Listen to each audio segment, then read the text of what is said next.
You walk into a beef cattle barn. A sweet animal smell greets you, as do the gentle sounds of clinking equipment and calm rumination. Cattle are eating, lying, chewing, and socializing. Then a squeaking sound starts, and again from over there.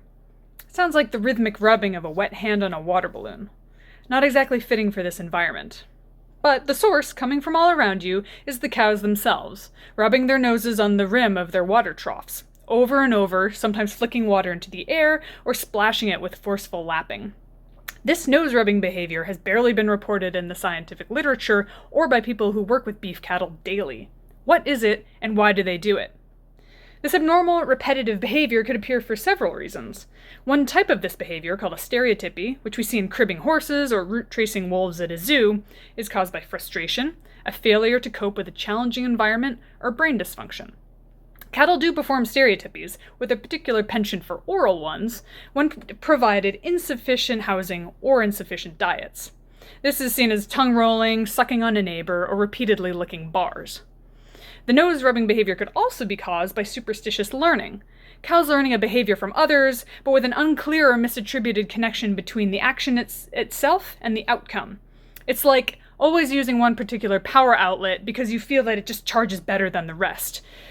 Is this true? You don't know. But you started doing it, and now your kids and your partner are doing it too. Maybe the beef cows at this barn think that rubbing their noses and splashing water changes the water temperature or makes the pump go faster. Now, we do not know why these beef cattle are doing this behavior at this barn. So the first step is to see if this is indeed a legitimate phenomenon. We must answer the basic questions. How many cows are doing this? How often do they do it and for how long? And when do they do it? Is it an afternoon delight or part of the morning grind? The purpose of my small investigative study is to put cameras on these cows and record their activity at the water troughs in order to concretely describe this unusual, abnormal, repetitive behavior. We must do this before we investigate the why.